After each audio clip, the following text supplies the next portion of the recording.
اللہ اللہ اللہ اللہ اللہ اللہ اللہ اللہ الحمد للہ رب العالمین والصلاة والسلام علی حبیبہ محمد وآلہ وصحبہ اجمعین اعوذ باللہ من الشیطان الرجیم بسم اللہ الرحمن الرحیم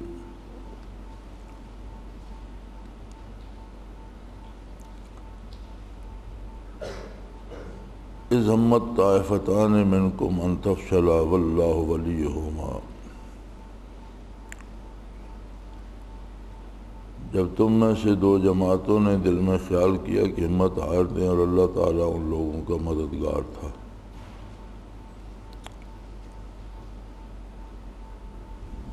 تو فرماتے ہیں کہ یہ مرتبہ عزم میں نہ تھا، یعنی یہ ارادہ نہ تھا ایسا کرنے کا، بلکہ اس طرح کا خیال گزرا، چونکہ ساتھ واللہ ولیہما ہے کہ اللہ ان کے ساتھ تھا۔ تو معیت باری جب حاصل ہو یا ولایت باری حاصل ہو تو عزم یا ارادہ، پختہ ارادہ نہیں کیا جا سکتا گناہ کا، لہٰذا یہ حدیث النفس یعنی کسی وہم کا، نفس کی طرف سے کسی وہم کا آنا ہے۔ تو فرماتے ہیں اس سے ثابت ہوتا ہے کہ حدیث النفس بالمعیشت ولایت کے منافی نہیں، یعنی کوئی وہم نفس کی طرف سے آئے گناہ کا تو یہ کسی ولی کو بھی آ سکتا ہے، لیکن اللہ کی ولایت حاصل ہوتی ہے، لہذا وہ محض ایک وہم کی حد تک رہتا ہے، ارادہ بھی نہیں بنتا چاہے جائے کہ اس پر عمل کرے۔ قوله تعالی والکاظمین الغیظ، اور غصے کو ضبط کرنے والے۔ اس سے معلوم ہوتا ہے کہ غیظ طبعی جو ہے وہ کمال کے منافی نہیں ہے، یعنی کسی کامل کو بھی غصہ آ سکتا ہے، اور کسی کو غصہ آئے گا تو وہ ضبط کرے گا۔ تو اللہ کریم نے تعریف فرمائی ہے ان لوگوں کی جو غصے کو ضبط کر لیتے ہیں، تو فرمایا کسی کامل ولی اللہ کو بھی غصہ آ سکتا ہے، یہ ولایت کے منافی نہیں ہے۔ والذین اذا فعلوا سے لے کر الی قولی ولم یسروا ولا ما فعلوا، ایسے لوگ جو کوئی ایسا کام قصد کرتے ہیں جس میں زیادتی ہو یا اپنی ذات پر نقصان اٹھاتے ہیں تو اللہ تعالیٰ کو یاد کر لیتے ہیں۔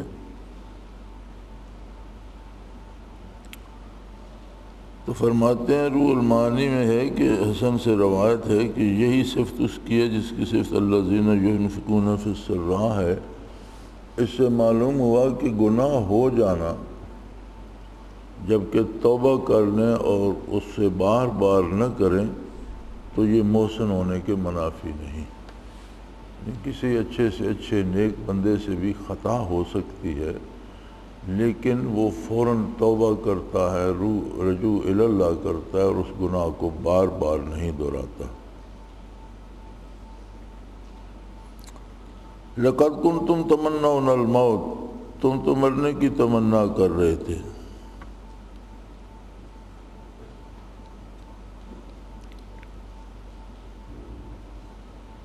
تو فرماتے ہیں اس سے ثابت ہوتا ہے کہ موت کی تمنا مذموم نہیں جبکہ وہ سعادت اخرویہ کے اشتیاق میں ہو، جیسے شہادت کی تمنا، یعنی جہاد میں کوئی مرنے کی تمنا کرے کہ اللہ کرے اس میں میری شہادت ہو جائے، تو یہ کمالات کے منافی نہیں ہے، بلکہ بعض صحابہ سے ثابت بھی ہے اس پر عمل۔ احد میں ایک صحابی تھے عمر بن جموح، عمر رسیدہ تھے اور ایک ٹانگ سے معذور بھی، لنگڑے بھی تھے۔ ان کے 4 جوان بیٹے تھے اور چاروں احد میں شامل ہونے کے لیے تیار تھے، تو انہوں نے بھی ارادہ کر لیا۔ تو تو ان کے بیٹوں نے نبی کریم صلی اللہ علیہ وسلم سے گزارش کی کہ گھر میں کوئی بھی نہیں ہے اور خواتین ہیں، چھوٹے بچے ہیں، ان کو ضروریات کا خیال رکھنا، سودا سلف لانا، تو ہم 4 بھائی جب جا رہے ہیں تو آپ ہمارے والد کو منع فرمائیے کہ یہ گھر کی دیکھ بھال کے لیے رہیں، ویسے بھی بزرگ آدمی ہیں، ایک ٹانگ سے بھی معذور ہیں۔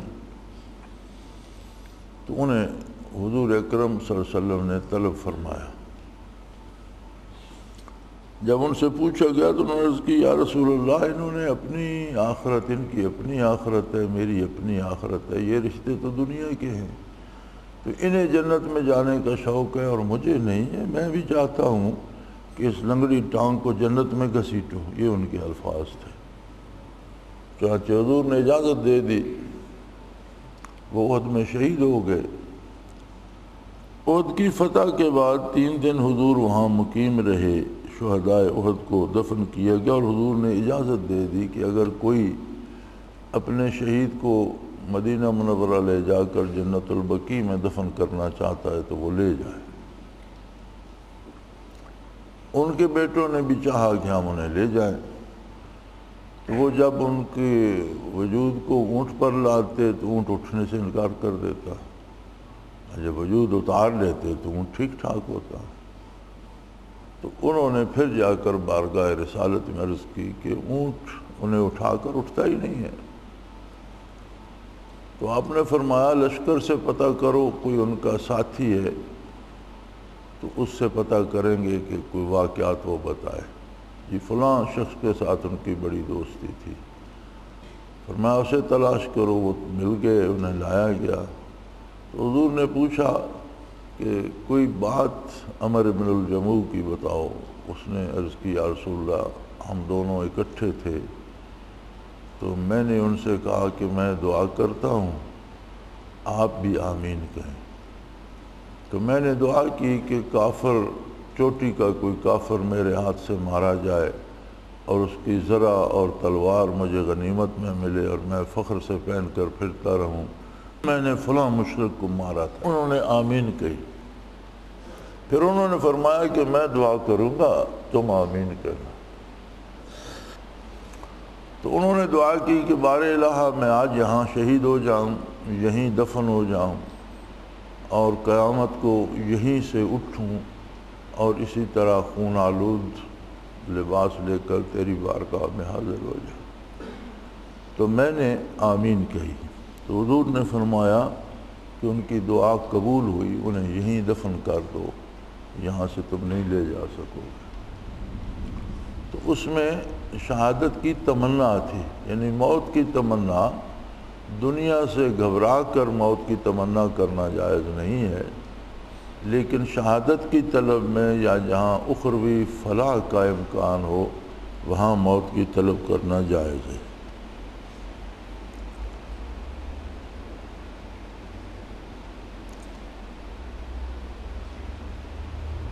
فَإِمَّا قُتِلَ انقلبتم عَلَىٰ أَعْقَابِكُمْ، سو اگر آپ کا انتقال ہو جائے یا آپ شہید ہی ہو جائیں تو کیا تم لوگ پھر جاؤ گے؟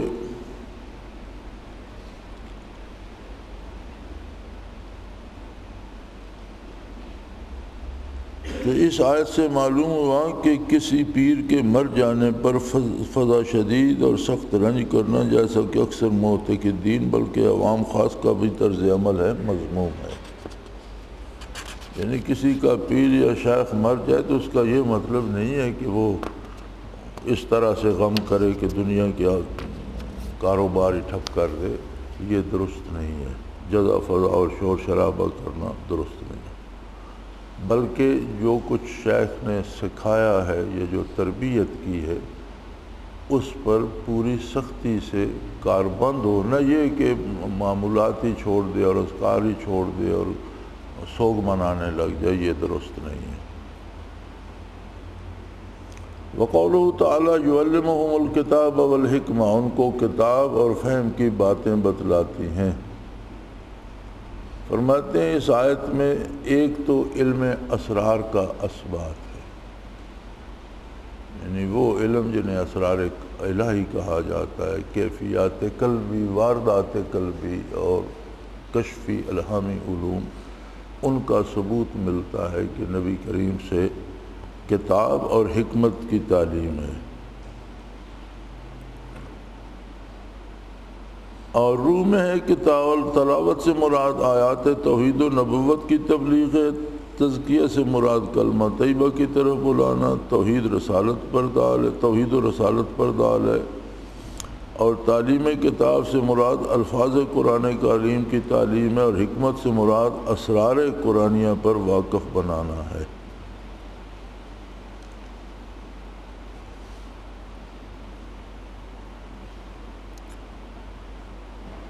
قوله تعالی ولا تحسبن الذین قتلوا فی سبیل اللہ الی قوله ولا هم یحزنون، جو لوگ اللہ کی راہ میں قتل کیے گئے ان کو مردہ مت خیال کر، حاصل یہ کہ جن لوگوں کو شہداء کے مارے جانے پر حسرت تھی ان کو سنایا جاتا ہے کہ تم اس کی تمنا مت، کیونکہ وہ دنیا میں رہتے بلکہ خود وہ شہداء تمہاری نسبت یہ خوشی منا رہے ہیں کہ تم شہید ہو جاؤ۔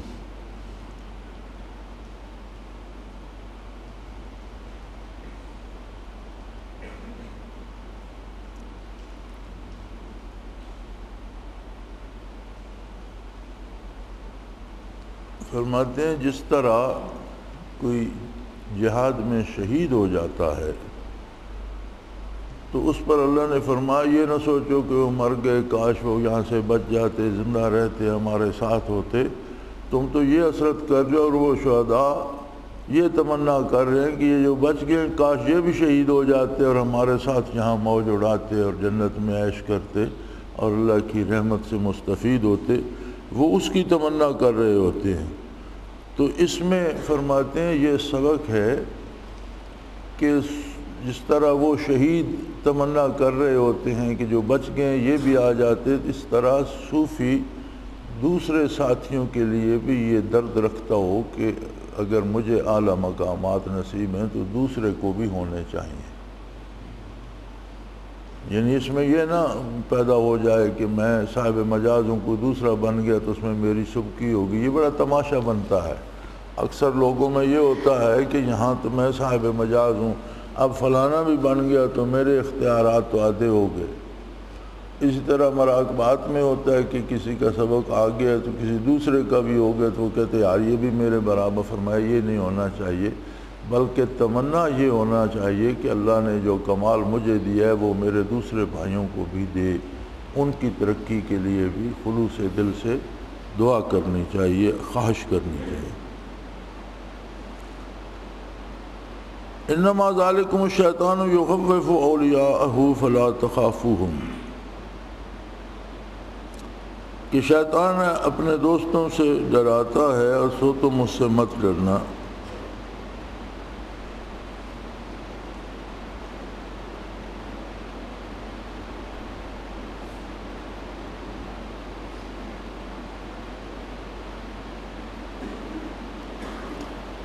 فرماتے ہیں اس میں اس طرف اشارہ ہے کہ اللہ نے حکم دیا ہے فاستعذ باللہ، شیطان سے اللہ کی پناہ مانگو۔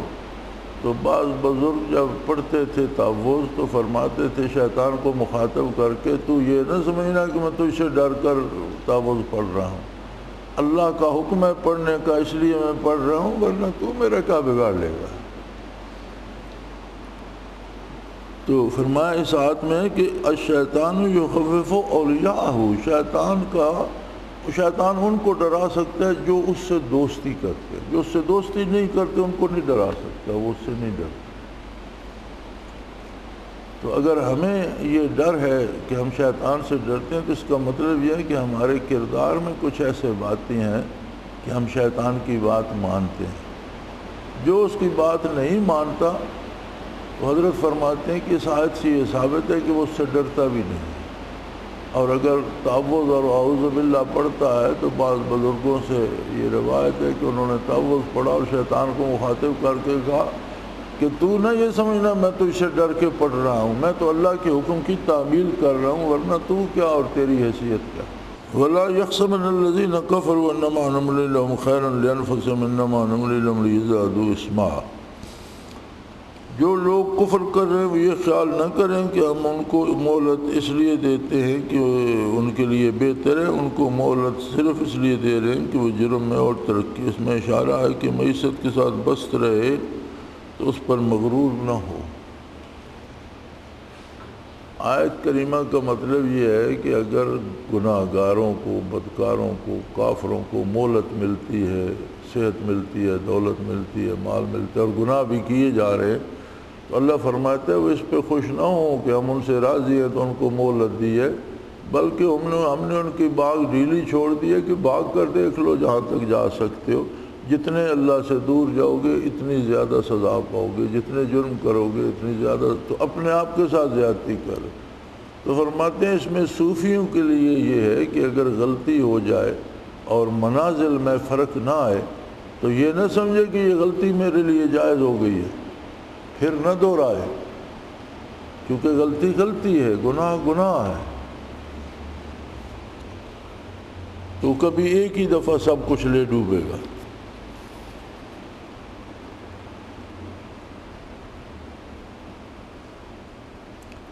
الذین قالوا ان اللہ اہدی الینا اللہ نؤمن برسول حتی یأتینا بقربان تأکلہ النار۔ ایسے لوگ ہیں جو کہتے ہیں کہ اللہ نے ان کو حکم فرمایا تھا کہ ہم کسی پیغمبر پر ایمان نہ لائیں جب تک ہمارے سامنے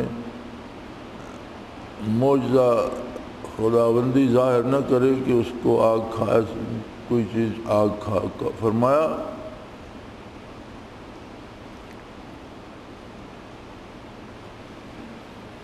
یہ کہا تھا نا یہودیوں نے کہ ہمیں تو اللہ نے حکم دیا ہے کہ کوئی نبی قربانی رکھے میدان میں، اسے آگ کھا جائے تو اس کو نبی مانو، نہیں تو نہ مانو۔ تو اللہ کریم نے جواب دیا تھا، حضور نبی کریم صلی اللہ علیہ وسلم کو حکم دیا تھا کہ ان سے کہو کہ جن نبیوں نے یہ معجزے تم پر ظاہر کیے ان کو تو تم نے قتل کر دیا اور مجھ سے اس معجزے کا مطالبہ کرتے ہو۔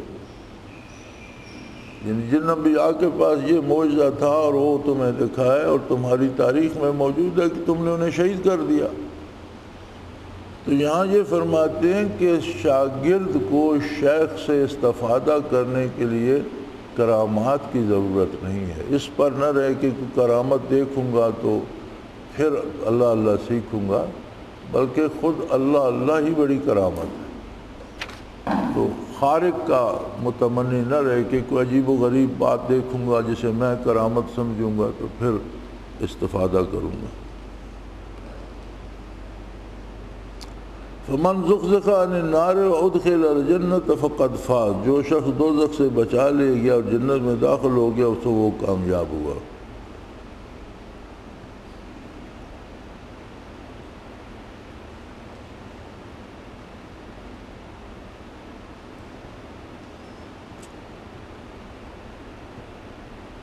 حق تعالیٰ کا اس کو فوز فرمانا اس شخص کے بطلان پر دلیل ہے جو جنت و نار سے استغفار کا دعویٰ کرے، البتہ مغلوب الحال معذور سمجھا جائے۔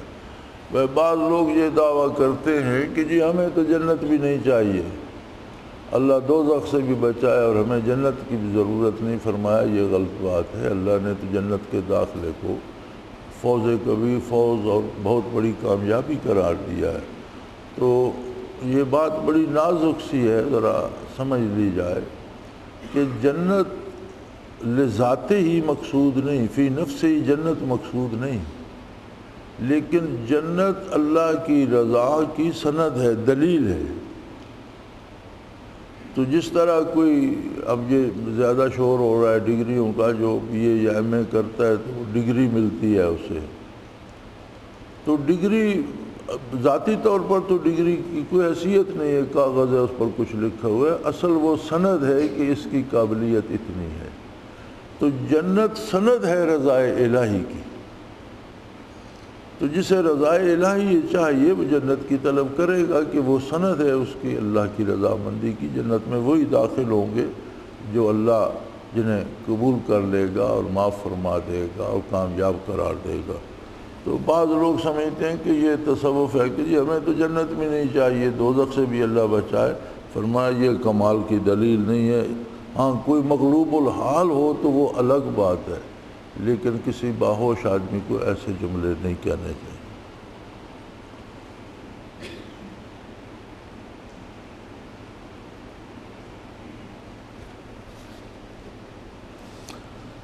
قوله تعالی لا تحسبن الذين يفرحون بما آتوا ويحبون أن يحمدوا بما لم يفعلوا فلا تحسبنهم بمفازة من العذاب۔ ایسے لوگ جو اپنے کردار پہ خوش ہوتے ہیں اور جو کام نہیں کیا اس پر چاہتے ہیں کہ ان کی تعریف ہو، ایسے لوگوں کو ہرگز خیال مت کرو کہ وہ خاص طور کے عذاب سے بچاؤ میں رہیں گے۔ اس میں زمانہ کے مدعیان تصوف کی عادت کی مذمت یہ کہ ان کی مجالس کے تذکار زیادہ حصہ ان کی مدح ایسے کمالات سے ہوتی ہے جس سے وہ کورے ہیں۔ فرماتے ہیں عموماً یہ مرض صوفیوں اور پیروں میں زیادہ ہے کہ مرید ایسی تعریف ان کی کرتے ہیں جو کمال ان میں نہیں ہے اور وہ اس پہ خوش ہوتے رہتے ہیں۔ آپ نے دیکھا ہوگا ایک نام لکھتے ہیں تو اس کے ساتھ 50 القاب ہوتے ہیں، اور کئی دفعہ میں نے پڑھا ہے کہ وہ لکھیں گے غوث زمان، پھر آگے لکھیں گے قطب دوران۔ اب یہ تمیز نہیں ہے کہ غوث دنیا میں ایک ہوتا ہے، قطب 4 ہوتے ہیں۔ جب اس نے غوث لکھ دیا تو پھر قطب لکھنے کی کیا ضرورت، قطب تو اس سے کم تر درجہ ہے، یہ بھی تمیز نہیں ہے۔ تو فرمایا یہ جو تعریفیں سنتے ہیں پیر اور خوش ہوتے ہیں اور انہیں پتہ ہے کہ یہ درجہ ان کے پاس نہیں ہے، فرمایا یہ بہت مذموم ہے اور اس پر سزا مرتب ہوگی، اور ایسے لوگ تصوف اور سلوک میں نہیں رہ سکتے، یہ لوگ جھوٹے ہوتے ہیں، چونکہ اللہ نے فرمایا کہ یہ اپنے آپ کو عذاب سے محفوظ نہ سمجھیں۔ گرچہ دنیا میں ان کی شہرت ہے لیکن لوگوں کی شہرت اللہ کا فیصلہ نہیں ہے۔ تو جو کمال جس میں، اور یہ انسان کا عجیب مزاج ہے، وہ یہ چاہتا ہے کہ جو کمال اس میں نہیں ہے لوگ وہی تعریف اس کی کریں۔ یہ بڑی عجیب بات ہے۔ ہر غریب آدمی قرض لے کر دعوتیں کرے گا اور بڑی شادی کر کے، بلکہ کوئی مر گیا تو بھی دعوت کر کے لوگ سمجھیں یہ بڑا رئیس ہے۔ لوگوں کو پتہ ہے تم نے زمین رہن رکھ دی یا کسی سے ادھار لیا، لوگ کیوں سمجھیں گے؟ تو فرمایا جو وصف ذات میں نہ ہو وہ اپنی تعریف میں سن کر خوش نہ ہو، بلکہ اگلے کو روکے کہ ایسا نہ کہو۔ اور یہ زیادہ مرض جو ہے یہ جو برائے نام صوفی اور دکھاوے کے پیر ہیں ان میں زیادہ ہوتا ہے۔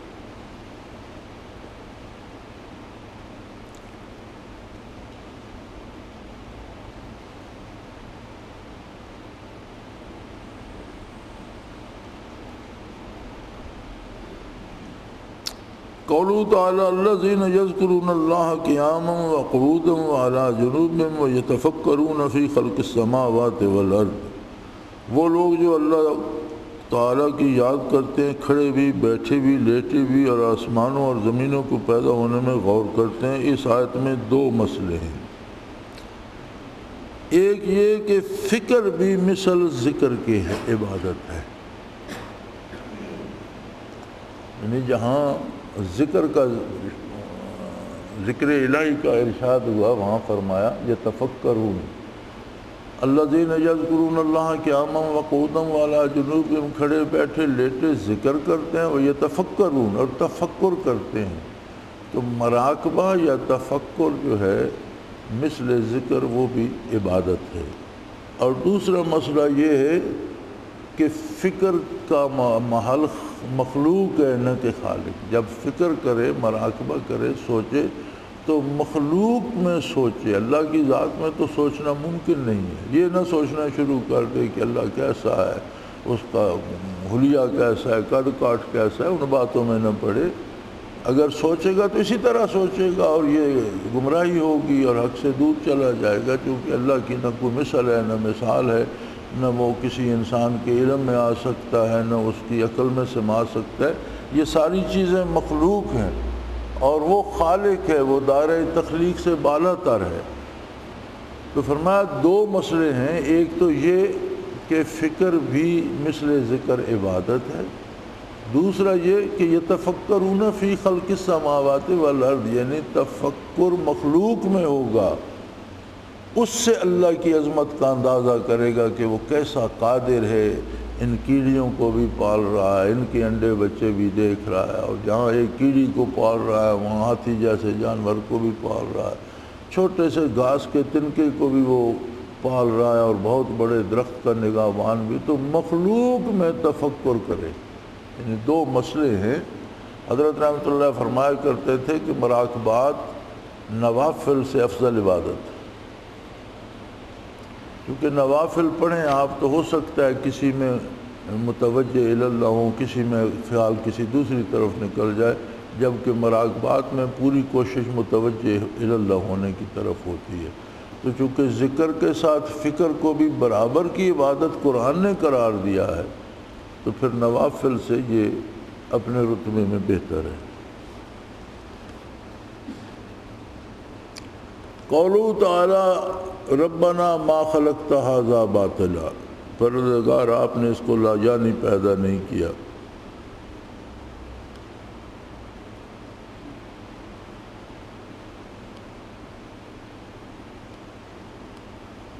بعض بزرگان دین کا یہ ارشاد کہ ممکنات نے وجود کی بو بھی نہیں سونگی معول، یعنی اس کی تعویل کی جائے گی، اور تعویل یہ ہے کہ مراد اتصاف حقیقی کا مرتبہ ہے جو واسطہ فی الثبوت میں ہوتا ہے، نہ کہ اتصاف مجاوزی جو واسطہ فی العروض میں ہوتا ہے۔ یعنی بعض بزرگان دین نے یہ کہہ دیا کہ یہ جو جتنی چیزیں ہمیں نظر آتی ہیں یا ہم محسوس کرتے ہیں انہیں ممکنات کہتے ہیں، کہ ان کو تو وجود کی خبر، یعنی ان کا وجود ہے ہی نہیں۔ تو فرمایا یہ بات جو ہے اس کی تعویل کی جائے گی، اور مراد اتصاف حقیقی کی در حقیقت ان کا وجود ان کی اپنی ذات کے اعتبار سے نہیں ہے، ہاں اللہ کے قائم رکھنے سے ہے، یعنی اس کی یہ تعویل کی جائے گی۔ قولہ تعالی یا ایھا الذین آمنوا اصبروا وصابروا ورابطوا، اے ایمان والو خود صبر کرو، مقابلہ میں صبر کرو اور مقابلہ کے لیے مستعد رہو۔ اس حدیث میں وضو، انتظار صلاۃ وغیرہ کو مجبور فرمایا نیکی کے لیے تیاری کرنا، منتظر رہنا، عمل کے لیے اسباب مہیا کرنا، وہ بھی عبادت میں اور نیکی میں شامل ہوگا۔ جیسے صلاۃ کا وقت ہو رہا ہے تو وقت کا انتظار کرنا، وضو کا اہتمام کرنا، لباس کی پاکیزگی کا اہتمام کرنا، قبلے کا تعین کرنا، یا مسجد تک پہنچنے کی ہمت کرنا، باجماعت نماز، یہ ساری چیزیں جو ہیں یہ اس صلاۃ کی وجہ سے خود اسی میں شامل ہو جائیں گی اور اس کا ثواب کئی گنا بڑھاتی جائیں گی۔ سورہ آل عمران ختم ہو گئی الحمدللہ، آگے سورہ نساء شروع ہوتی ہے۔ سورہ بقرہ ختم ہوئی، آل عمران ختم ہوگی، پھر آگے سورہ نساء شروع ہوتی ہے۔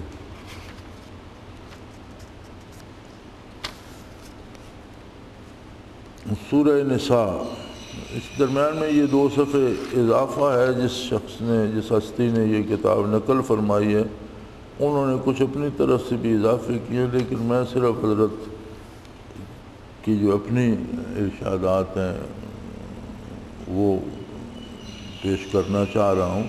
مسائل السلوک جو حضرت تھانوی نے لکھے ہیں وہ ان کی تفسیر روح البیان میں حاشیے پر سارے موجود ہیں، تو میں اس میں یہ اضافہ میں شامل نہیں کر رہا، کسی کو شوق ہو تو وہ خود پڑھ لے۔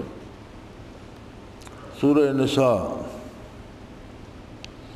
قولہ تعالی فانکحوا ما طاب لکم من النساء، تو عورتوں سے جو تم کو پسند ہو نکاح کرو۔ اس میں دلالت ہے کہ مباحات سے لذت حاصل کرنا، اس میں کسی قدر کثرت کرنا، اس میں اچھی چیز کو منتخب کرنا کہ جب کہ افراط نہ ہو، زود کے منافی نہیں،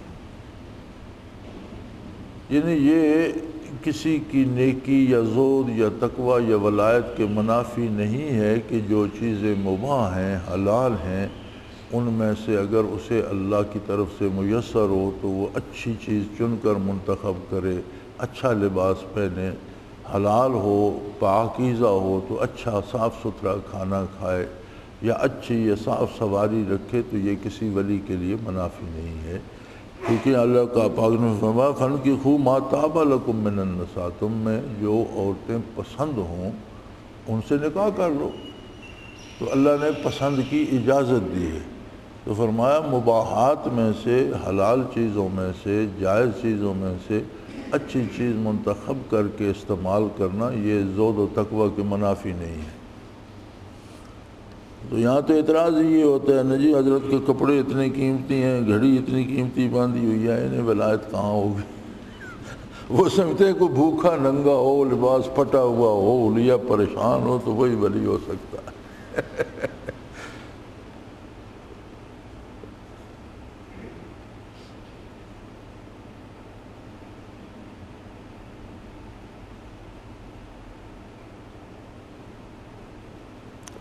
قولوا تعالیٰ فَإِن تِبْنَ لَكُمْ عَنْ شَيْءٍ مِّنْهُ نَفْسًا فَكُلُوهُ هَنِيئًا مَرِيئًا، یعنی عورتیں اگر طلاق ہو جائے اور تمہیں مہر ادا کرنا ہے تو اس میں سے اگر کچھ مہر وہ چھوڑ دیں تمہیں معاف کر دیں تو ٹھیک ہے، معاف کر دیں تو وہ کھاؤ پیو موج کرو۔ تو یہاں فرماتے ہیں اس میں اس بات پر دلالت ہے کہ اگر کوئی کمزور یا غریب آدمی بھی معمولی ہدیہ بھی دے تو اس پر اسے رد نہیں کرنا چاہیے، چونکہ اس کی تو اس میں بڑی عقیدت یا آرزو یا بڑی تمنا ہوتی ہے، تو اسے حقیر سمجھ کر رد نہ کیا جائے، چونکہ عورت جس کو طلاق ہو جاتی ہے وہ کمزور ہوتی ہے، تو اب اس کو مہر دینا تھا، خاوند نے جس نے طلاق دی اس کا مہر تھا 50,000 روپے، اس نے کہا اچھا مجھے 30 دے دو، 20 میں تمہیں معاف کرتی ہوں، تو تکرا تو یہ ہے یہ کہ بھئی تجھ سے لینے کی مجھے کیا ضرورت ہے، تو اپنا 50 ہی لے جا، نکل جا گھر۔ فرمایا ایسا نہ کرو، جو انہوں نے مرضی سے چھوڑ دیا ہے وہ رکھ لو۔ تو یہاں فرماتے ہیں تصوف کا مسئلہ یہ ہے کہ کوئی غریب کمزور اگر کوئی معمولی ہدیہ بھی پیش کرے تو خوش دلی سے لے لینا چاہیے تاکہ اس کی بھی رضا جوئی ہو جائے اور اسے مایوس نہیں کرنا چاہیے۔ قولوا تعالیٰ وَلَا تُؤْتُوا السُّفَهَاءَ أَمْوَالَكُمْ، کم عقلوں کو اپنے وہ مال مت دو۔ اس سے قاعدہ مستنبط ہوتا ہے کہ کوئی چیز غیر اہل کو سپرد نہ کی جاوے، اس پر مناسب کو بھی قیاس کریں گے، یعنی شیخ کو یہ دیکھنا پڑتا ہے کہ اتنی چیز اسے عطا کرے جتنی کا وہ اہل ہے۔ بڑا خوبصورت مسئلہ یہ آ گیا۔ ہمارے دوستوں کو یہ فکر ہوتی ہے کہ اس ساتھی کی سفارش کرو، اسے فلاں مراقبہ ہو جائے، تو فلاں سے کہو، وہ حضرت سے کہا، یہ سارا طریقہ غلط ہے۔ شیخ کو خود یہ فکر ہوتی ہے، اور یہ من جانب اللہ ایک نظام ہے، اس میں اتنا دخل شیخ کا بھی نہیں۔ حضرت رحمۃ اللہ علیہ فرمایا کرتے تھے کہ بعض لوگوں کو میں بڑے عام انداز میں لیتا ہوں، مجھے ان سے دلچسپی نہیں ہوتی، لیکن انہیں مراقبات 2-3 دن میں ہو جاتے ہیں۔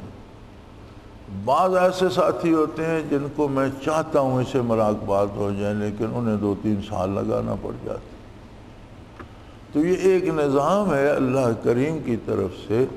طالب کو چاہیے کہ وہ اپنے اندر استعداد پیدا کرے، پھر اسے زبان سے کہنے کی ضرورت نہیں، جب استعداد ہوگی مناظر ضرور ہو جائے۔ تو یہ ایک جو روایت ہمارے ہاں بھی ہے کہ بعض ساتھیوں جو اپنی استعداد میں کمزور ہوتے ہیں تو دوسرے ساتھی یا صاحب مجاز حضرات سفارشی بن جاتے ہیں، نہیں جی اس کی بیعت ہو جانی چاہیے، اس کو فلاں مناظر کرا دینے چاہیے۔ یہ درست نہیں ہے۔ جتنی محنت آپ شیخ کو کہنے پر اور سفارشیں کرانے پر کریں گے، اتنی اس ساتھی کے ساتھ محنت کریں کہ اس کی استعداد بڑھ جائے، کیونکہ غیر اہل کو امانتیں سپرد نہیں کی جاتی۔ اور یہی طریقہ وہ فرماتے ہیں مناسب میں، اللہ کی طرف سے جن کو مناسب ملتے ہیں وہ بھی اسی طرح تقسیم ہوتے ہیں کہ ان کی اہلیت ہوتی ہے، لیکن اللہ قادر ہے، وہ مجبور نہیں ہے۔ وہ کسی غیر اہل کو اہلیت بھی دے دے، منصب بھی دے دے تو وہ قادر ہے، اور اللہ جب کسی کو منصب دیتا ہے تو اس میں اہلیت نہ بھی ہو تو آ جاتی ہے، وہ خود دینے والا ہے۔ اور اسی طرح بعض مشائخ بھی جب کسی بندے کو کہہ دیتے ہیں یہ کام کرو تو اس میں اہلیت نہ بھی ہو، وہ خلوص سے شروع ہو جائے تو وہ کام کر لیتے ہیں، اللہ اسے اس بزرگ کے کہنے پر استعداد عطا کر دیتا ہے۔ قولوا تعالیٰ وَلْيَخْشَ الَّذِينَ لَوْ تَرَكُوا مَنْ خَلْفَهُمْ ذُرِّيَّةً ضِعَافًا خَافُوا عَلَيْهِمْ، ایسے لوگوں کو ڈرنا چاہیے جو اپنے بعد چھوٹے بچے چھوڑ جائیں تو ان کو ان کی فکر ہو۔ اس میں اخلاق کی اصل عظیم ہے، آنچہ بردخور پسندی بر دیگراں آنچ بر خود نہ پسندی بدیگراں مپسند۔ فرمایا ہے کہ یتیموں کے حق میں ارشاد فرماتے، قرآن نے ارشاد فرمایا کہ یہ خیال کرو کہ اگر کل کلاں تم مر جاؤ، تمہارے بچے یتیم ہو جائیں، تو تم کیا چاہتے ہو ان کی کیسی دیکھ بھال کی جائے؟ اگر تمہارے پاس کوئی یتیم ہے تو ان کی ایسی ہی دیکھ بھال کرو۔ تو فرماتے ہیں اس میں اخلاق کی بہت اعلیٰ تعلیم ہے کہ جو چیز اپنے لیے پسند نہیں کرتے وہ دوسروں کے لیے بھی پسند نہ کرو، یعنی دوسروں کے لیے بھی اسی چیز کی تمنا کرو جس چیز کو خود پسند کرتے۔ قولہ تعالی فَإِن تَابَا وَأَصْلَحَا فَأَعْرِضُوا عَنْهُمَا، ترجمہ اگر وہ دونوں توبہ کر لیں اور اصلاح کر لیں تو ان سے طرز نہ کرو۔ اس میں دلالت ہے کہ تائب پر طعن و تشنیع نہ کرنا چاہیے، نہ ایذا پہنچانا چاہیے۔ کہ اگر کسی سے غلطی ہو جائے اور وہ توبہ کر لے اور اپنی اصلاح کر لے تو پھر اسے اس غلطی کے طعنے نہیں دینے چاہیے، پھر اسے بار بار یہ نہیں کہنا چاہیے تم فلاں تم نے یہ کیا تھا۔ اس نے توبہ کی، اللہ نے معاف کر دیا، اس نے اپنی اصلاح کر لی۔ تو ہر شخص کا معاملہ اللہ کے ساتھ ہے، ہم کسی کا حساب لینے والے نہیں ہیں۔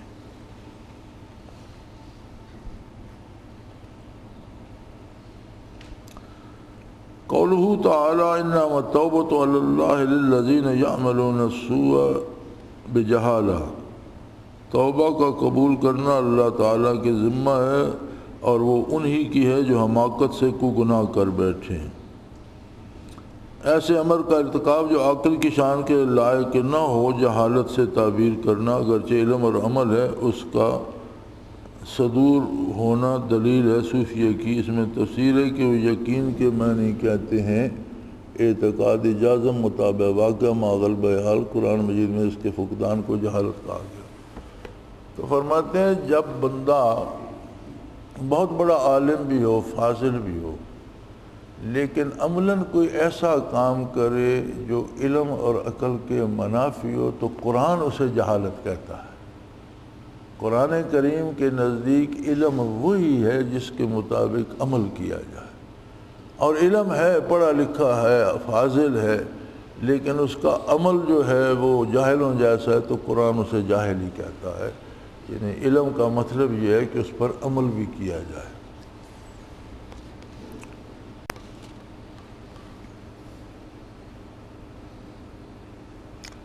قولوا تعالیٰ فَإِن كَرِهْتُمُوهُ نَاقُصَانْ تَكْرَهُوا شَيْئًا وَيَجْعَلَ اللَّهُ فِيهِ خَيْرًا كَثِيرًا، اگر تم کو وہ ناپسند ہو تو ممکن ہے تم ایک شے کو ناپسند کرو اور اس کے اندر اللہ کی بڑی منفعت رکھ دے۔ تو اس میں اس بات کی اصل ہے کہ صوفی کو چاہیے کہ اللہ تعالیٰ کی تجویز کے سامنے اپنی رائے سے دستبردار ہو جائے۔ جو من جانب اللہ ہوتا ہے اس میں ہمیشہ بہتری ہوتی ہے، اللہ کی طرف سے جو سورج۔ اس کا یہ مطلب نہیں کہ بندہ اپنے علم کے مطابق کوشش نہ کرے، یعنی دنیا عالم اسباب ہے، ہم محنت کرتے ہیں، کوشش کرتے ہیں کسی چیز کو پانے کے لیے، لیکن اگر وہ مل جائے تو یہ سمجھنا چاہیے کہ یہ اللہ نے میرے لیے مقرر کی تھی، جو میں نے محنت کی وہ تو میں نے اللہ کی عبادت کی، یہ تو اللہ نے مجھے انعام میں دے دی۔ نہ ملے تو یہ سمجھ لے کہ میں نے جو محنت کی اس کا ثواب مجھے ضرور ملے گا، یہ چیز میرے لیے بہتر نہیں تھی، اللہ نے مجھے نہیں دی۔ یعنی اپنی رائے کو اللہ کے فیصلوں کے سامنے ختم کر دے، یہ تصوف کی اصل ہے۔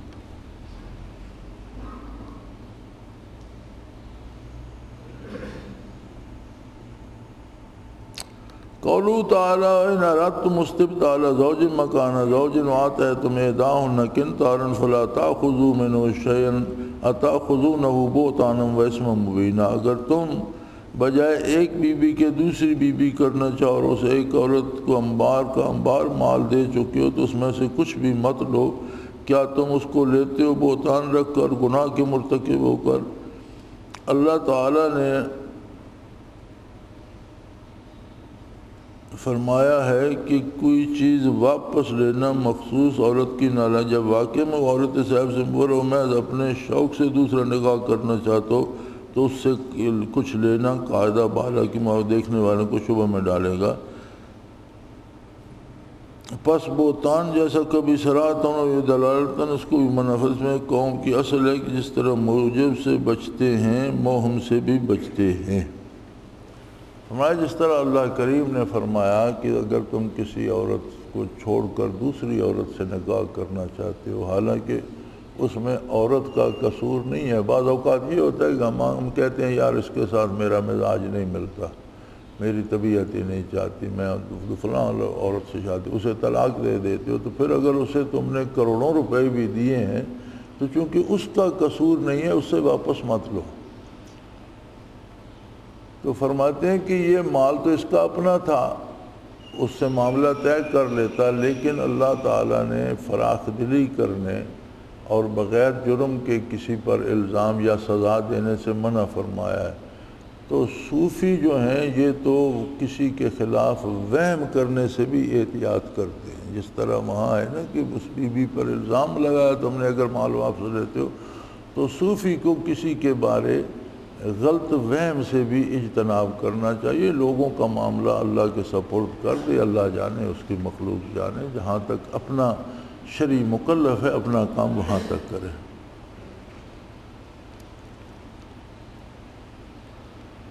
قولہ تعالی وَلَا تَنْكِحُوا مَا نَكَحَ آبَاؤُكُم مِّنَ النِّسَاءِ إِلَّا مَا قَدْ سَلَفَ، تم ان عورتوں سے نکاح مت کرو جن سے تمہارے باپ نے کیا ہو مگر جو بات گزر گئی.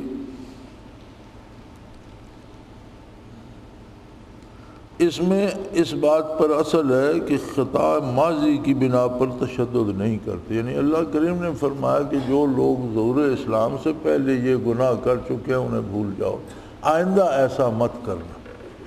تو فرمایا سلوک میں بھی یہ ہے کہ کسی کا ماضی کیسا بھی ہو، جب وہ توبہ کر کے اللہ کی بارگاہ میں آ گیا تو اب اسے اس ماضی کے تانے نہ دیے جائیں، وہ بات یاد نہ کرائی جائے تم ویسے ہو تم ویسے ہو. وہ ایسا چھوڑو، اس بات کو چھوڑ دیا اس نے. یہاں جیسے اللہ نے فرمایا کہ جو پہلے کر چکے ہیں ان کو جانے دو، آئندہ ایسا نہ کرو. فرمایا جو توبہ کر لے اور اللہ اللہ شروع کر دے تو پھر اسے وہ ماضی کے تانے نہیں دیے جائیں گے.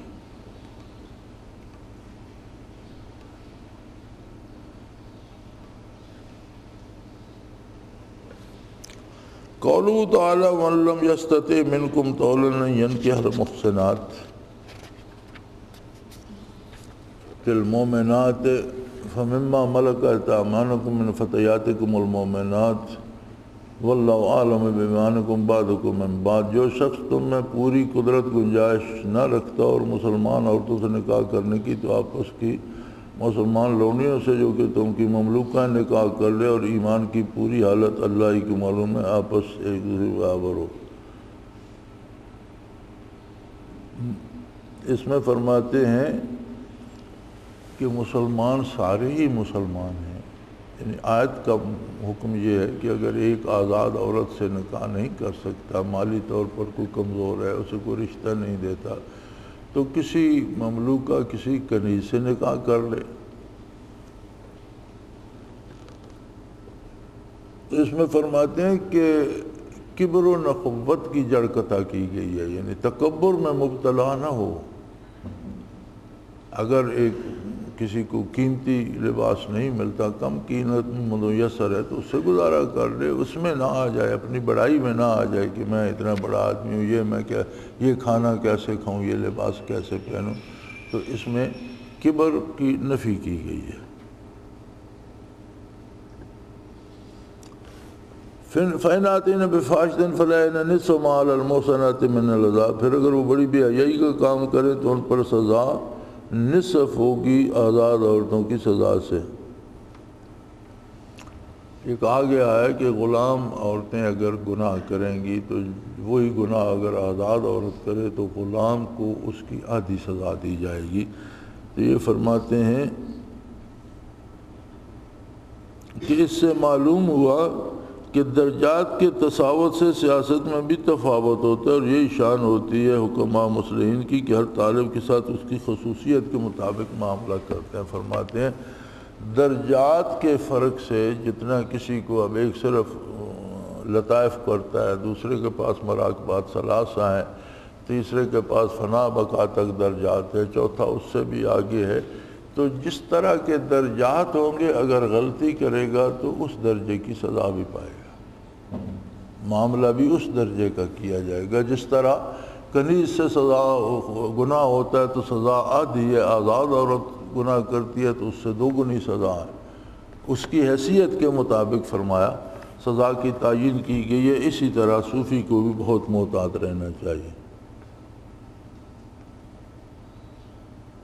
قولو تعالیٰ ذالک لمن خشی اللعنۃ منکم وان تصبروا خیر لکم، یہ اس شخص کے لیے جو تم میں سے زنا کا اندیشہ رکھتا اور ضبط کرنا بہتر ہے۔ یعنی اگر مصلحت دینیہ فوت نہ ہوتی ہو، مصالح دنیا کی رعایت رکھنا زہد کے منافی نہیں، یعنی کوئی دینی نقصان نہ ہوتا ہو تو دنیاوی اعتبار سے مباحات میں ایسے کام کرنا جس میں دنیا کا نقصان سے بچا جا سکے، یہ زہد کے منافی نہیں ہے۔ یعنی زاہد وہ نہیں ہوتا جو ہر چیز لٹاتا ہی رہے، بلکہ اللہ نے جو نظام بنایا ہے، ہاں کہیں دنیا کی کوئی بات بچانے میں دین کے جانے کا اندیشہ ہو تو وہاں زاہد دین بچائے گا، دنیا نہیں بچائے گا۔ لیکن اگر دینی اعتبار سے چیزیں مباح ہوں اور ان میں کوئی دنیاوی مصلحتیں ہوں تو ان میں سے اچھی چیزیں اختیار کرنا، اچھا طریقہ اختیار کرنا، اچھے انداز سے کام کرنا، یہ زہد کے منافی نہیں ہے۔ یرید اللہ ان یخفف عنکم وخلق الانسان ضعیفا، اللہ تعالیٰ کو تمہارے ساتھ تخفیف منظور ہے اور آدمی کمزور پیدا کیا گیا۔ اس میں تشدد فی المجاہدہ کا رد ہے، یعنی اتنا مجاہدہ نہ کرایا جائے کسی سے کہ وہ پاگل ہی ہو جائے، تشدد نہ کیا جائے مجاہدے میں۔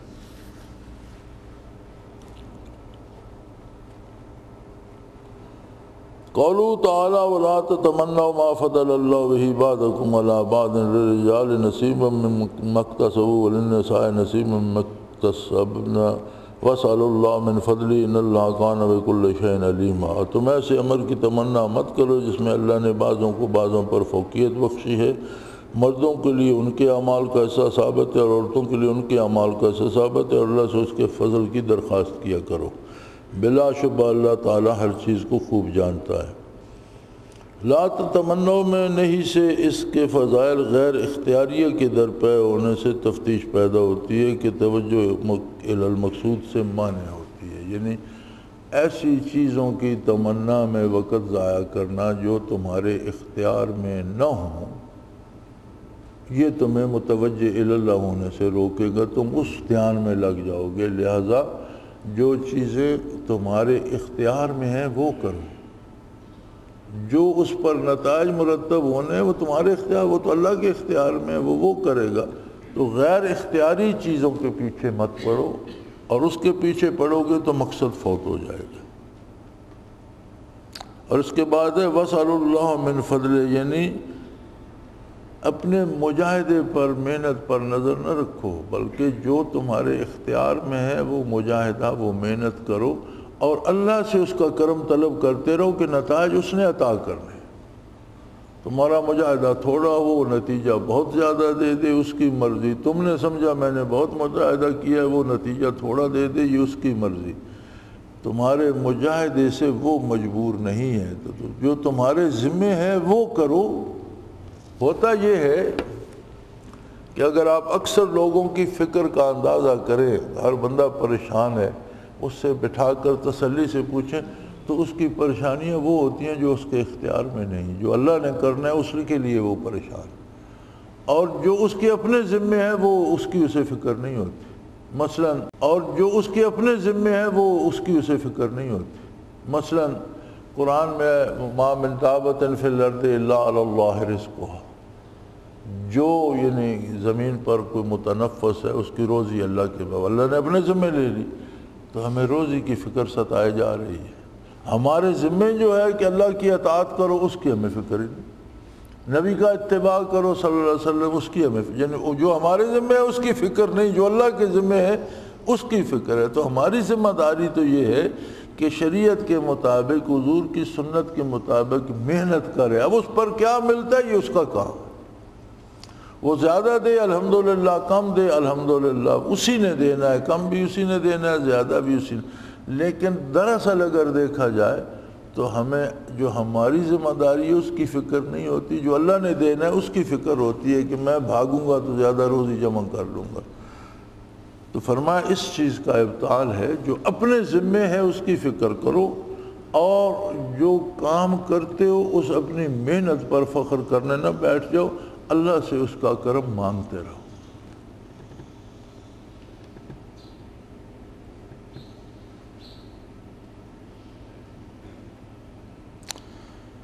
فَإِنْ أَطَعْنَاكُمْ فَلَا تَبْغُوا عَلَيْهِنَّ سَبِيلًا، اگر تمہاری اطاعت کرنا شروع کر دیں تو ان پر بہانہ مت بناؤ، اس میں محض بغض نفسانی کے سبب سزا دینے کے لیے ہیلے بہالے ڈھونڈنا جائز نہیں ہے۔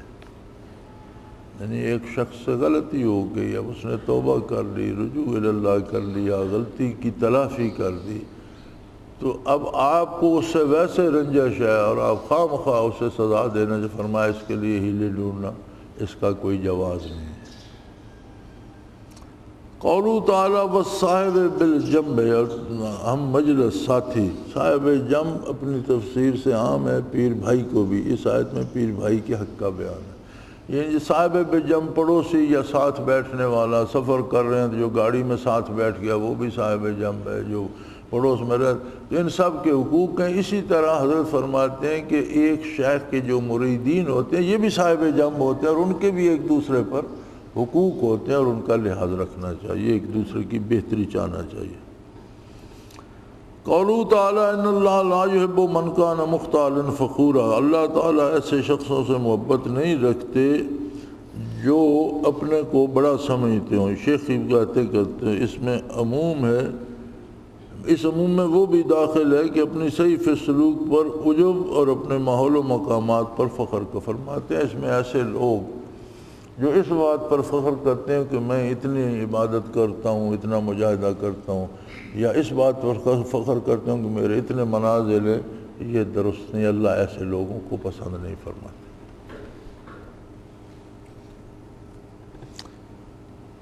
قولہ تعالی لا تقربوا الصلاة وانتم سکارى حتى تعلموا ما تقولون، تم نماز کے پاس ایسی حالت میں مت جاؤ کہ تم نشہ ہو، یہاں تک کہ سمجھ لگو کہ کیا کہتے ہو۔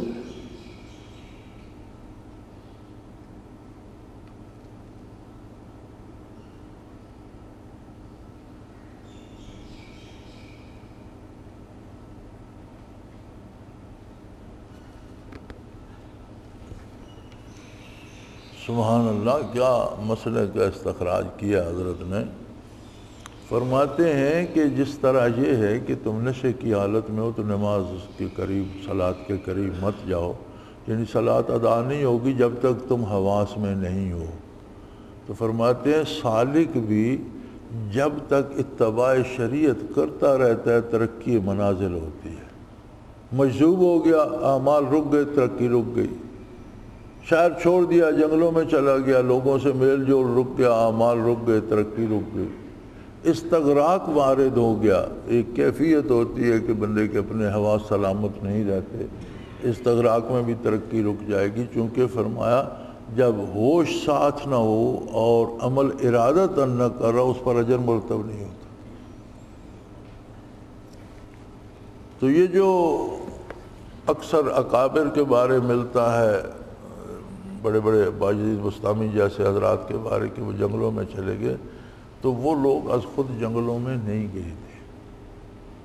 وہ ایسے لوگ تھے کہ جن کے پاس جب مخلوق کا انبو ہوا تو حکمرانوں کو خطرہ ہوا کہ لوگ تو اس شخص کے در پہ ہو گئے، ہماری حکومت کو خطرہ نہ ہو، تو انہیں شہر بدر کر دیا گیا، شہروں سے نکال دیا گیا، جنگلوں میں بھیج دیا گیا، اور لوگوں پر پابندی لگا دی گئی کہ جنگل میں ان سے ملنے نہیں جاؤ گے۔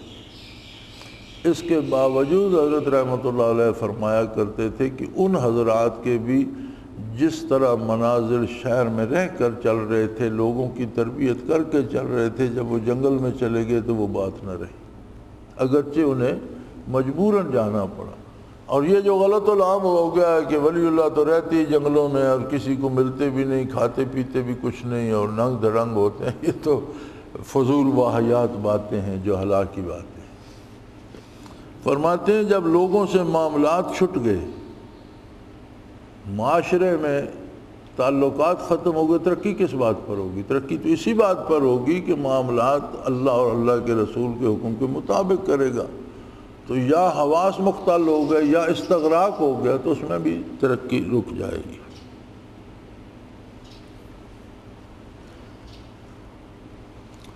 قولہ تعالی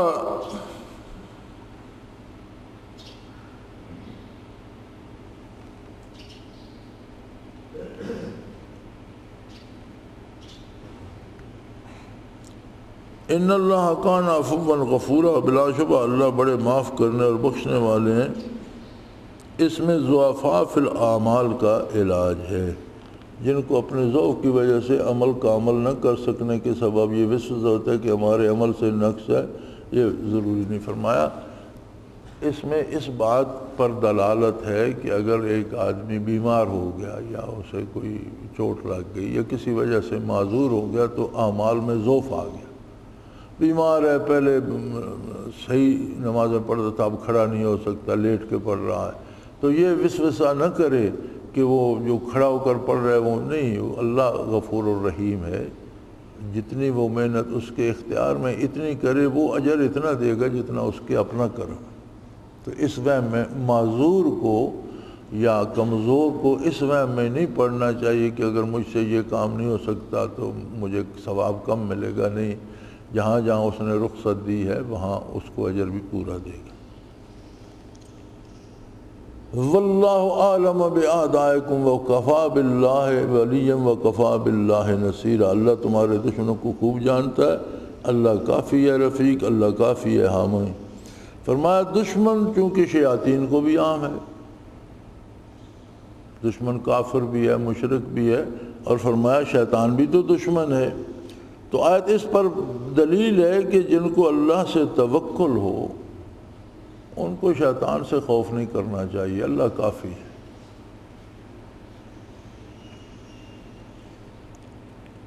الم تر الی الذین یزکون انفسہم، ان لوگوں کو نہیں دیکھا جو اپنے آپ کو مقدس بناتے ہیں۔ اس پر انکار ہے اپنے تقدس کے دعویٰ پر جس میں بہت سے پیران عظام مبتلا ہیں۔ فرمایا اللہ بہتر جانتا ہے کہ کون کتنا مقدس ہے، اپنے تقدس کا دعویٰ کرنا یہ صوفی کو زیب نہیں دیتا۔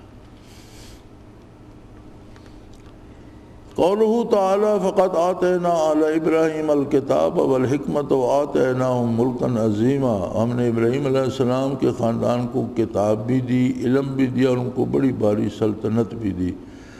اس میں دلالت ہے کہ کمال باطنی اور سلطنت ظاہری میں کوئی تنافی نہیں، یعنی اس میں اس بات پر دلیل ہے کہ کسی کے پاس کمالات باطنی بھی ہوں اور دنیا میں بھی اس کو مرتبہ ملے تو یہ اس کے منافی، ولایت کے منافی نہیں، ایسا ہو سکتا ہے۔ ابراہیم علیہ السلام کی اولاد کو سلطنت بھی دی، نبوت بھی دی، کتاب بھی دی، تو کسی کو ولایت بھی دے اور اسے دنیاوی نعمتیں بھی دے تو یہ ولی ہونے کے منافی نہیں ہے۔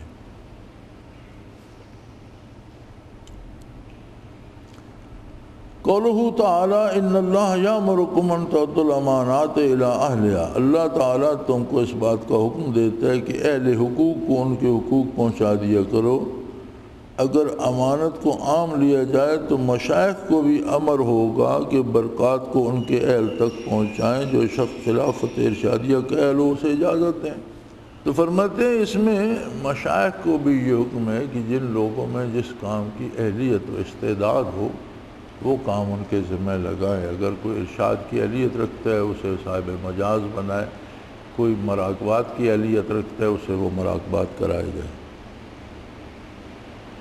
لہذا یہ سمجھ لینا چاہیے کہ جس میں جتنی استعداد ہو یہ شیخ کی ذمہ داری ہے کہ اسے وہ مراقبات کرائے، اس میں کسی ساتھی کی سفارش کی ضرورت نہیں ہے، خود شیخ کو فکر ہوتی ہے اور اس کی ذمہ داریوں میں داخل ہے من جانب اللہ کہ امانتیں جو ہیں وہ ان کے سپرد کرو جو ان کے اہل ہیں، تو یہ بھی اللہ کی امانت ہے جس میں جتنی اہلیت ہو خود شیخ کو فکر ہوتی ہے کہ اسے اتنے مراقبات کرائے جائیں۔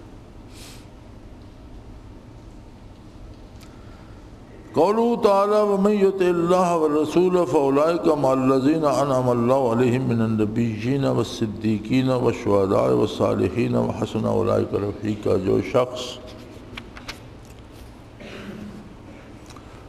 اللہ اور رسول کا کہنا مان لے، ایسے اشخاص ان حضرات کے ساتھ ہوں گے جن پر اللہ نے انعام فرمایا، یعنی انبیاء، صدیقین، شہداء، صلحاء، یہ حضرات بہت اچھے رفیق ہیں۔ ان آیات میں مقامات باطنہ کا اثبات ہے، یعنی ایک تو اس آیت میں مقامات باطنی جو ہیں یعنی مراقبات اور ترقی درجات، یہ ثابت ہوتی ہے کہ اللہ نے درجات مقرر فرمائے ہیں، صلحاء ہے، شہداء ہے، صدیقین ہیں، پھر اوپر انبیاء ہیں، تو مراقبات تو مقامات کی دلیل ہے کہ یہ ہیں۔ اور دوسری بات اس بات پہ دلالت ہے کہ ان مقامات والوں میں ادنا کو اعلیٰ کے ساتھ معیت و رفاقت ممکن ہے۔ اور دوسری دلیل یہ ہے کہ اعلیٰ اور کمتر مقامات والوں کی معیت اور مل بیٹھنا اور ایک دوسرے سے محبت رکھنا اور ایک دوسرے مجلس کرنا، یہ بھی ثابت ہوتا ہے اس آیت سے، یہ بھی درست ہے۔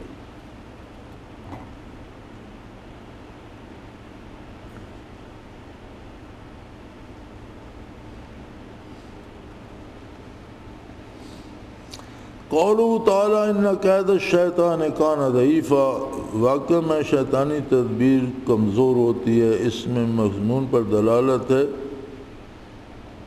جس پر واللہ عالم بأعدائکم دال تھا، یعنی جو پیچھے گزر چکا ہے کہ اللہ تمہارے دشمنوں کو جانتا ہے، تو شیطان بھی دشمن ہے، یعنی جب تم اللہ کے طرف متوجہ ہو جاتے ہو تو وہ شیطان سے تمہاری حفاظت فرماتا ہے۔ اس میں بھی وہی دلیل ہے ان کید الشیطان کان ضعیفا، شیطان کی تدبیریں کمزور اور فضول ہوتی ہیں۔ قولہ تعالیٰ یخشون الناس کخشیۃ اللہ او اشد خشیہ وقالوا ربنا لم کتبت علینا القتال ولولا اخرتنا الی اجل قریب، لوگوں سے ایسا ڈرنے لگتے ہیں جیسے اللہ تعالیٰ سے ڈرنا ہو، بلکہ اس سے بھی زیادہ، اور یوں کہنے لگتے ہیں کہ ہمارے پروردگار ہم پر جہاد کیوں فرض کیا، ہم کو تھوڑی سی مہلت دے دی ہوتی۔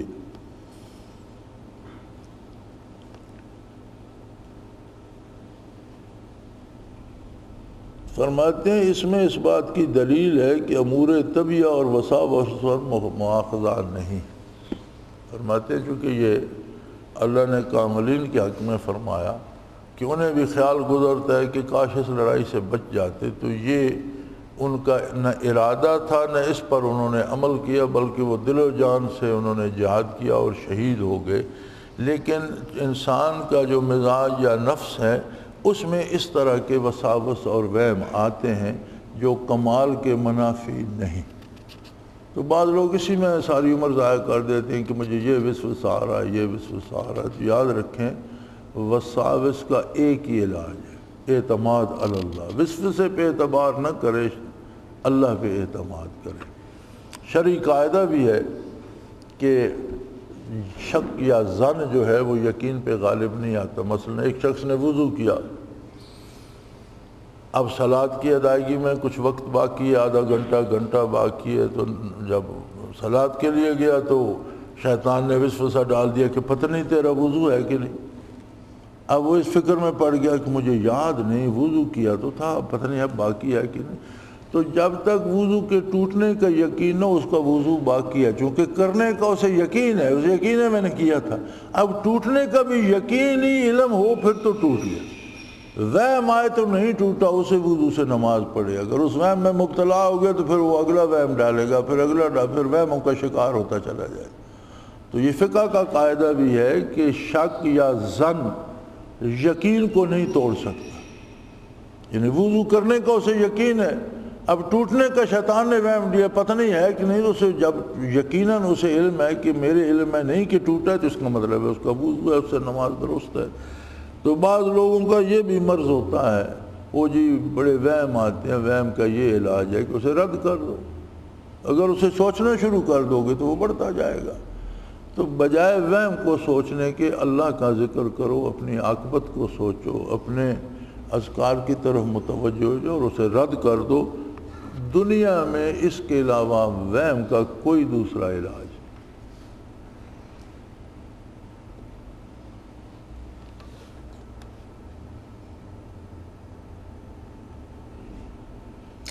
قولوا تعالیٰ قل کل من عند اللہ الی قولہ ما اصابک من حسنۃ فمن اللہ وما اصابک من سیئۃ فمن نفسک. فرما دیجئے سب اللہ کی طرف سے. ان لوگوں کو کیا ہوا ہے بات سمجھنے کو پاس بھی نہیں. اے انسان تم کو جو خوشحالی پیش آتی ہے اللہ کی جانب سے ہے, بدحالی پیش آئے وہ تیرے اپنے سبب سے ہے.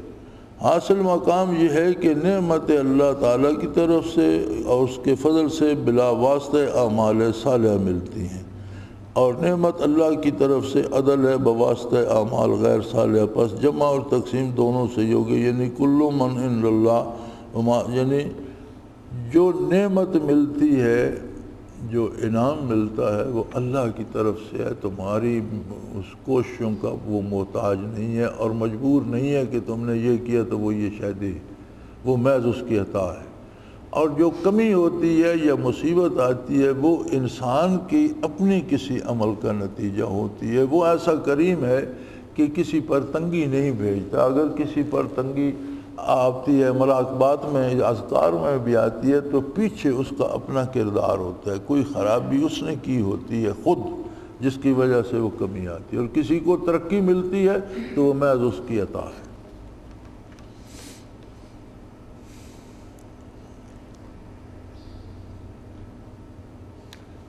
قولہ تعالیٰ من یطع الرسول فقد اطاع اللہ ومن تولی فما ارسلناک علیہم حفیظا. جس شخص نے اللہ کے رسول کی اطاعت کی اس نے اللہ تعالیٰ کی اطاعت کی, اور جو روگردانی کرے ہم نے آپ کو ان کا نگران کر کے نہیں بھیجا. اس پر دال ہے کہ مقبول و مقرب بندے کے ساتھ معاملہ کرنا ایسا ہے جیسا حق تعالیٰ کے ساتھ معاملہ کرنا.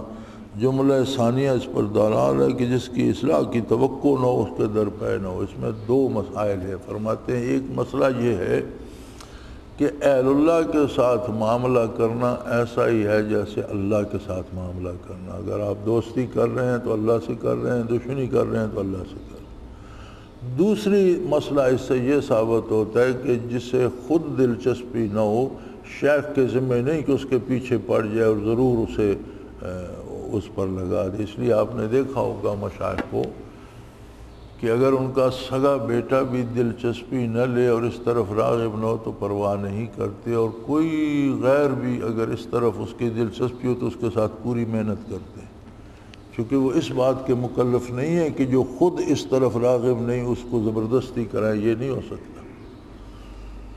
لہذا طالب میں از خود طلب ہونی چاہیے.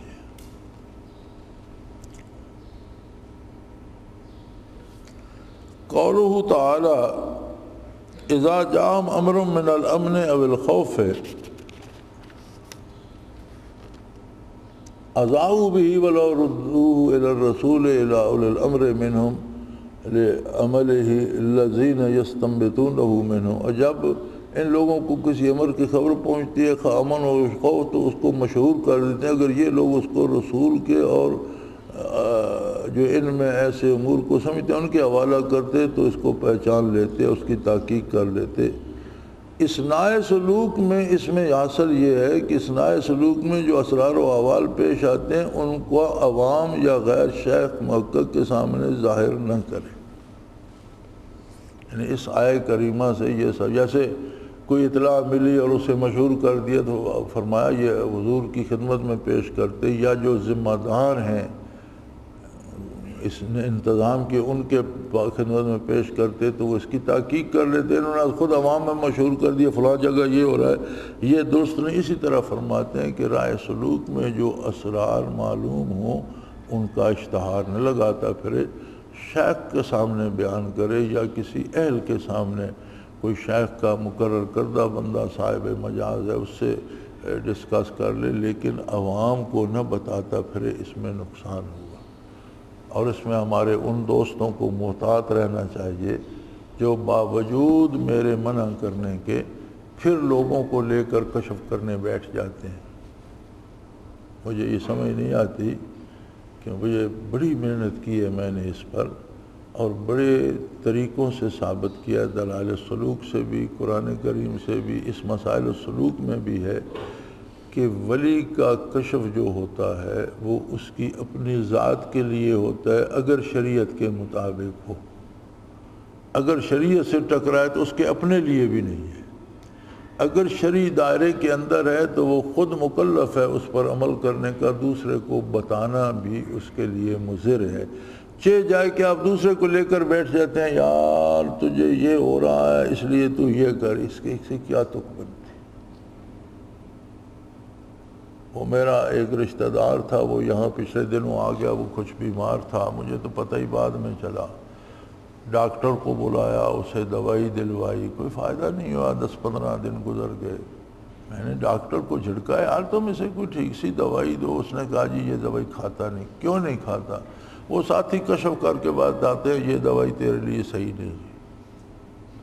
میں نے کہا یار کاش یہ مجھے بتاتا، ایسا کون ہے جس نے اس کو بتایا، میں اسے جوتے بھی مارتا، مسجد سے بھی نکال دیتا، سلسلے سے بھی نکال دیتا، لیکن افسوس کہ مجھے پتہ نہیں ہے۔ کیوں کرتے ہیں آپ لوگ ایسا؟ اس کو مجھے پنڈی، میں نے اسے کہا جاؤ پنڈی جاؤ، ڈاکٹر اسے پنڈی لے گیا، وہاں رکھ کے اسے کچھ دن دوائیں کھلائیں، یہاں کشفی اسے دوا نہیں کھانے دیتے۔ یہ کیا تماشا ہے؟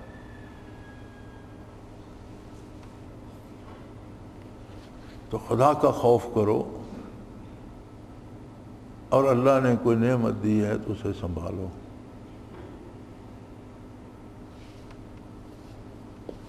اور یہ قطعاً منع ہے شرعاً، کسی دوسرے کے لیے کشف کرنے مت بیٹھ جایا کرو، تم اس کے مکلف نہیں ہو، اور نہ تم میں اتنی استعداد ہے، اپنے حالات کو کوئی سنبھال نہیں سکتا، دوسرے کے کشف کیا کرتے ہو؟ اگر کوئی بڑھائی متقی پارساں ہو، صاحب کشف ہو، اس کا کشف بھی صحیح ہو تو اس کشف کا وہ خود مکلف ہے۔ تم کیا سمجھتے ہو تمہیں زیادہ کشف ہوتے ہیں، اور ہم جو اوپر بیٹھے ہیں تمہیں سکھا رہے ہیں، ہم جاہل ہیں؟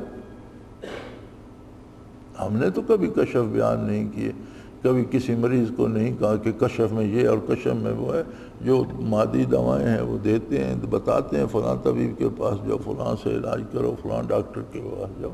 آپ کو کشف کا ہیضہ کیوں ہو گیا؟ اگر کوئی ذرا کوئی رتی مل گئی ہے تو ہضم کرو۔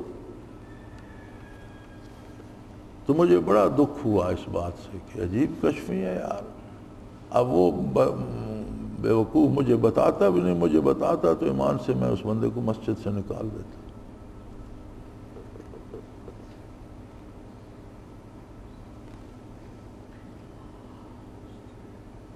قولہ تعالیٰ اذا حییتم بتحیۃ فحیوا باحسن منہا اور ردوہا، جب تم کو کوئی سلام کرے تو اس سے اچھے الفاظ میں سلام کرو یا ویسے ہی الفاظ کہہ دیا کرو۔ اس میں اس طرف اشارہ ہے کہ صوفی میں محاسن و اخلاق اعلیٰ درجے کے ہونے چاہیے۔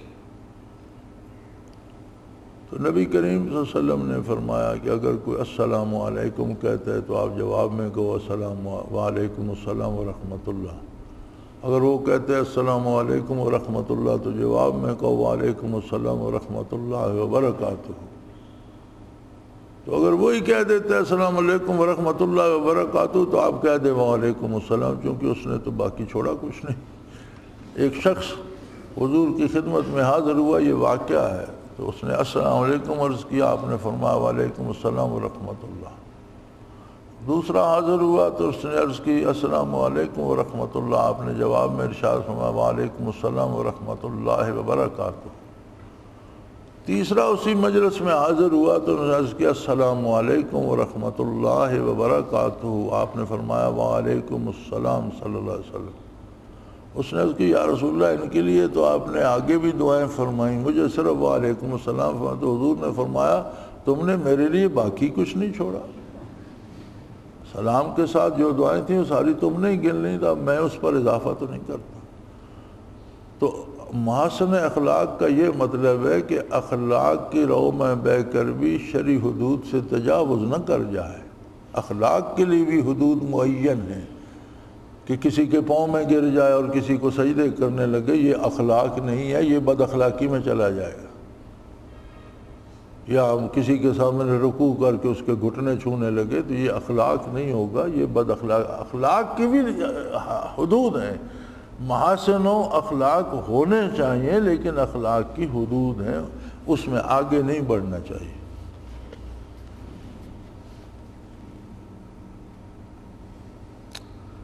قوله تعالی لا يستوي القاعدون من المؤمنین غیر اولی الضرر والمجاہدون، کہ برابر نہیں ہو سکتے جو بلا عذر گھر میں بیٹھے ہیں وہ لوگ جو اللہ کی راہ میں جہاد کریں،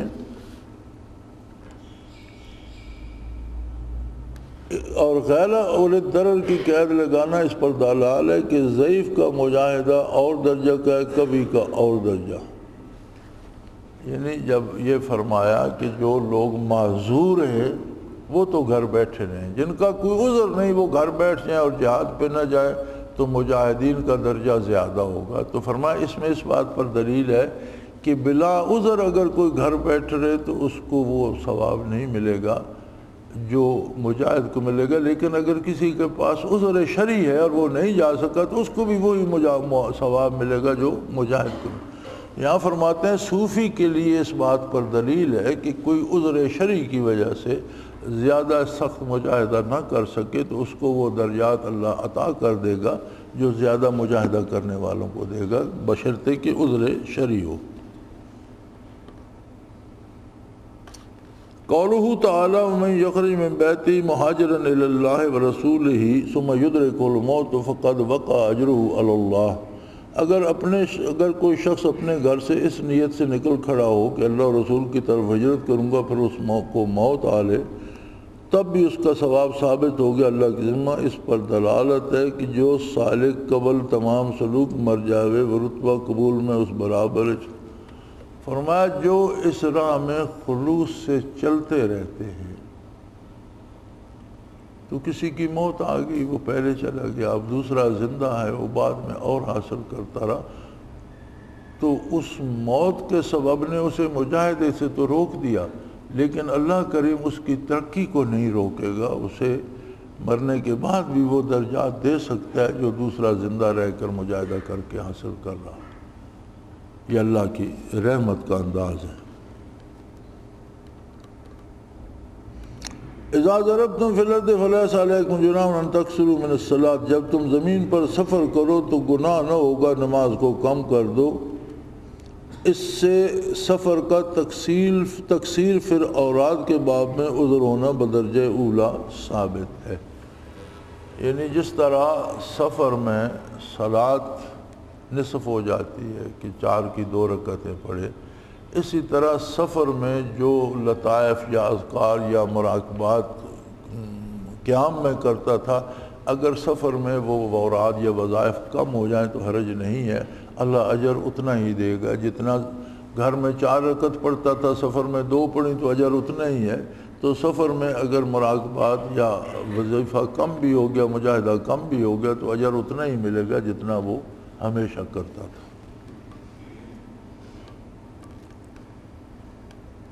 قوله تعالی اذا اطمأننتم فاقیموا الصلاۃ، جب تم مطمئن ہو جاؤ تو نماز کا قاعدہ۔ اطمینان کی تفسیر خواہ اقامت عن سفر کے ساتھ کی جائے خواہ امن من الخوف کے ساتھ کیے، دونوں تقریب پر دال ہے بعد زوال عذر کے اوراد کمال کرنا چاہیے۔ یعنی کسی طرح بھی وہ سفر ختم ہو گیا یا کوئی عذر جڑا بھی ہے ختم ہو گیا تو پھر اپنا مجاہدہ یا لطائف یا اذکار یا مراقبات پھر اسی محنت سے کرے جس طرح پہلے کر رہا تھا۔ یہ نہ ہو کہ سفر میں رعایت ملی تو پھر اسے عادت ہی بنا لے، گھر آئے تو پھر اسی پہ قائم ہو جائے کہ اب تھوڑے سے بھی گزارا ہوتا ہے، اس طرح نہ کرے۔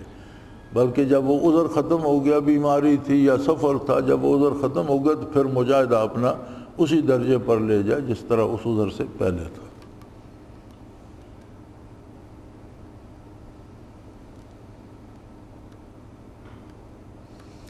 قوله تعالی واستغفر اللہ ما قوله تعالی ولولا فضل اللہ علیک ورحمتہ لہمت طائفۃ منہم ان یضلوک۔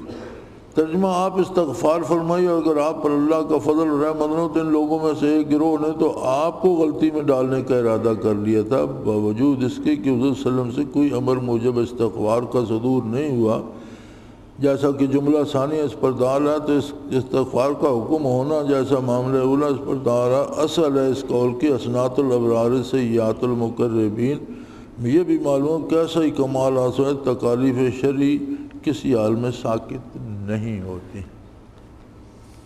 یعنی حضور سے آپ تو معصوم ہیں، امام الانبیاء ہیں، غلطی کا صدور تو ممکن نہیں، اس کے باوجود استغفار کا حکم ہے۔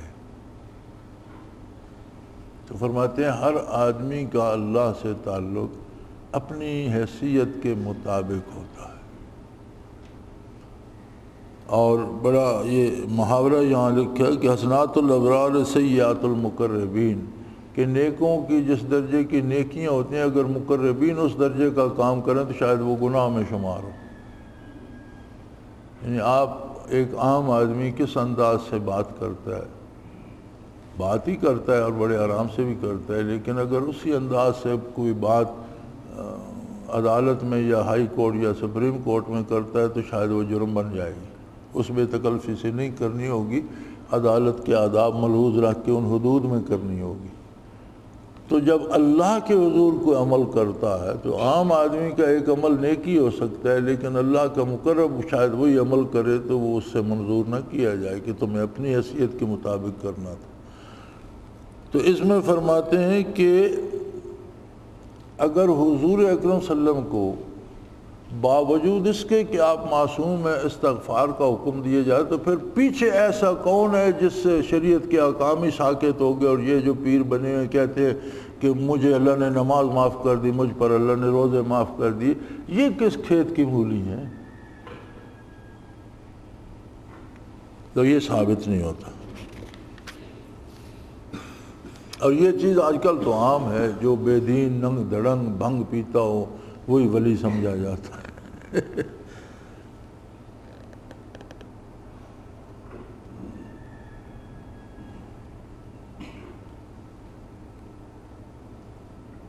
قولہ تعالی لا خیر فی کثیر من نجواہم الا من امر بصدقہ، عام لوگوں کی اکثر سرگوشی میں خیر نہیں ہوتی مگر جو لوگ ایسے ہیں کہ خیرات کی یا اور کسی نیک کام کی باہم صلاح کرنے کی ترغیب دیتے ہیں۔ فرمایا تعلیم خفی موافق کتاب و سنت کے نہ ہو جیسا بہت سے جعل صوفی اس کو حق سمجھتے ہیں۔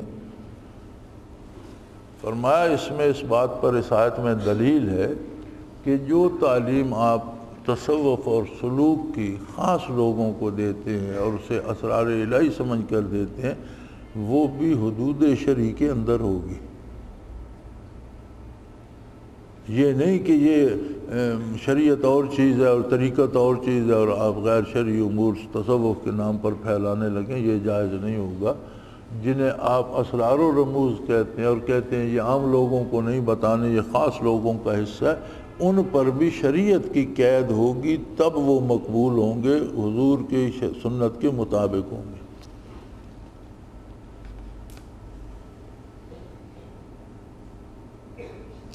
قولہ تعالیٰ من یفعل ذلک ابتغاء مرضات اللہ فسوف نؤتیہ اجرا عظیما، جو شخص یہ کام کرے گا حق تعالیٰ کی رضا جوئی کے واسطے سو ہم ان قریب اس کو اجر عظیم عطا فرمائیں گے۔ اس پر دلالت کرتی ہے جو مخلص ثواب کا قصد نہ کرے محض رضا کا قصد کرے اس کو ثواب بھی ملتا ہے۔ اور مفہوموں میں اس پر دلالت کرتی ہے کہ تمام ثمرات اعمال رضا کے تابع، جب رضا کا قصد کرتا ہے تو دوسرے ثمرات بلا قصد عطا ہو جاتے ہیں۔ فرمایا اس آیہ کریمہ میں اس بات پر دلیل ہے کہ جو بندہ رضا الہی کی خاطر محنت کرتا ہے اسے رضا الہی بھی نصیب ہوتی ہے اور ثواب بھی نصیب ہوتا ہے، درجات بھی نصیب ہوتے ہیں، کیونکہ تمام انعامات رضا کے تابع ہیں۔ کوئی تھوڑا انعام ہے یا بڑا ہے، اللہ کے سارے بڑے ہیں، اللہ کی طرف سے کوئی چیز تھوڑی نہیں ہوتی، سب بڑی ہوتی ہے۔ ہم چھوٹی بڑی اپنے حساب سے کہتے رہتے ہیں، اپنی حیثیت سے، اللہ جو دیتا ہے وہ بہت بڑا انعام ہوتا ہے، اور ہر انعام تابع رضا کے ہے۔ تو اگر انسانی کردار اللہ کی رسول کے رضا کے تابع ہو جائے اور اس کے اعمال حصول رضائی الہی کے لیے ہو جائے تو ثواب بھی ملتا ہے اور درجات بھی ملتے ہیں۔ اسے ہم اگر اپنے ظاہری کردار پہ نافذ کریں تو بڑی خوبصورت بات سامنے آتی ہے کہ ہم سمجھتے ہیں کہ میں یہ محنت کرتا ہوں تو مجھے یہ روزی ملی ہے یا مجھے یہ درجہ ملا ہے۔ فرمایا جو کچھ ملا ہے اسے اللہ کی عطا سمجھو، اور جو تم نے کیا ہے وہ سمجھو کہ مجھے حکم ہے محنت کرنے کا، تو میں اللہ کو راضی کرنے کے لیے محنت کر رہا ہوں۔ تو وہ درجہ بھی مل گیا اور اس کام کا ثواب بھی مل گیا۔ تو بات بڑی نازک اور لطیف سی ہے۔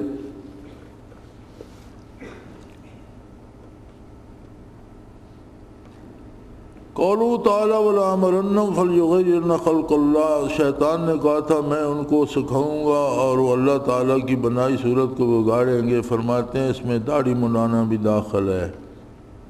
اللہ نے جو مردانہ صورت پر یا عورتیں بال کٹوا دیں یا مرد داڑھیاں منڈا دیں، تو اس میں داخل ہے کہ انہوں نے شیطان نے ان کو سکھایا اور جو صورت اللہ نے ان کی بنائی تھی اس کو انہوں نے بگاڑ دیا۔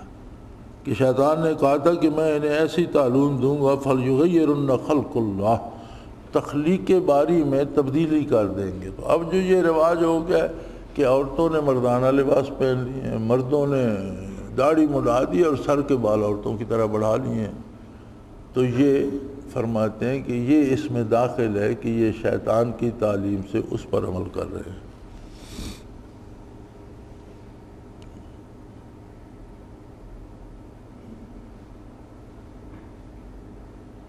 اس میں داڑھی کو منڈانا بھی داخل ہے۔ یہ دال ہے اس پر کہ جس طریق میں داڑھی منڈانا شعار ہو وہ طریق شیطانی ہے، اگر یہ اس کا جو اعلیٰ نے نام طریقہ کلندریہ رکھا ہوا وہ فرماتے ہیں بعض صوفی ایسے ہیں جنہوں کو کسی نے نام ملامتیہ رکھ لیا، کسی نے کلندریہ رکھ لیا اور داڑھیاں منڈا کر اور بھنگ پی کر کرتے پھرتے ہیں۔ فرماتے ہیں یہ سلسلے جو ہیں یہ اللہ کے یا دین کے نہیں ہیں، یہ سلسلے سارے شیطانی ہیں، خواہ اس کا نام وہ کوئی بھی رکھے۔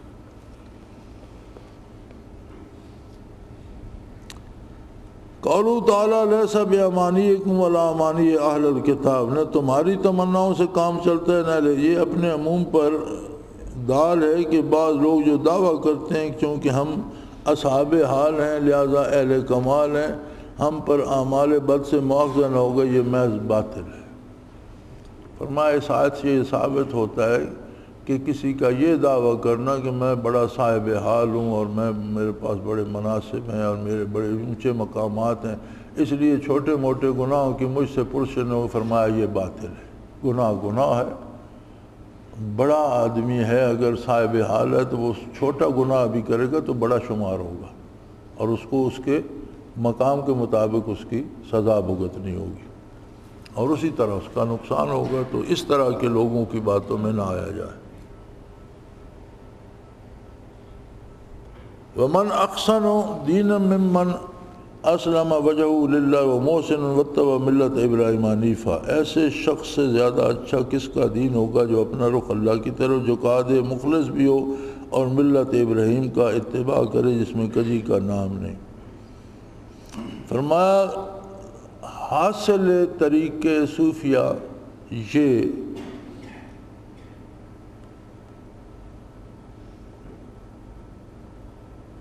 یہ امور ہیں، یعنی یہ چیزیں تصوف کا حاصل اور اصل ہے۔ یعنی آپ محنت کرتے ہیں، مراقبات کرتے ہیں، لطائف کرتے ہیں تو اس کا حاصل کیا ہوتا ہے؟ حاصل یہ ہوتا ہے کہ بندے میں خلوص آ جاتا ہے، کجی نکل جاتی ہے، اتباع سنت نصیب ہو جاتا ہے، عملی زندگی سدھر جاتی ہے۔ اسلام اور احسان کی تفسیر میں ان تعبد اللہ کرنا کا تراؤ یعنی غیر اللہ سے یکسو ہو کر اللہ کی طرف توجہ کرنا، اس مجموعہ کو آسن کہا گیا ہے۔ تو اس میں اس بات کی دلالت ہے کہ صوفیہ چونکہ ہر حال بندے سے ساری محنت اس لیے کراتے ہیں کہ وہ متوجہ اللہ رہے، لہذا صوفیوں کے طریقے یا سلسلے مستحسن ہیں۔ اس آیت میں اس بات کی دلیل ہے۔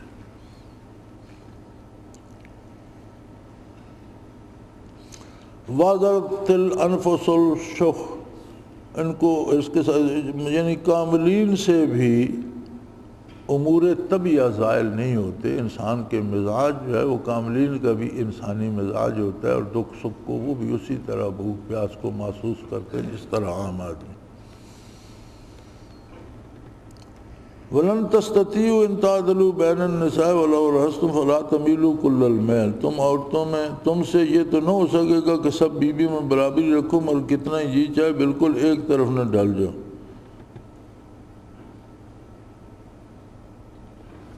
وہ آیت میں حکم تو یہ ہے نا کہ اگر کسی کی 2 یا 3 یا 4 بیویاں ہیں تو ممکن نہیں ہے کہ وہ پوری طرح ان میں عدل کر سکے، لیکن یہ بھی نہ کرے کہ عدل کو چھوڑ دے، جتنا کر سکتا ہے اتنا تو کرے۔ تو فرماتے ہیں اس میں یہ دلیل ہے کہ کوئی اس انتظار میں چھوڑ کر نہ بیٹھ رہے کہ بڑا مجاہدہ کروں گا اور ساری عمر بیٹھا ہی رہے، نہ بڑے کا موقع ملے، نہ اس کی توفیق ملے، نہ کر سکے۔ جو نیک عمل جتنا ہو سکے وہ فوراً کر لینا چاہیے۔ یعنی بڑے کہ اگر ایک کے پاس 10 روپے وہ اس بات میں بیٹھ رہے کہ 100 ہوں گے تو اللہ کے نام پر دوں گا، بھائی 100 پتہ نہیں ہوں گے تمہارے پاس کہ نہیں، یہ 10 بھی خرچ ہو جائیں گے۔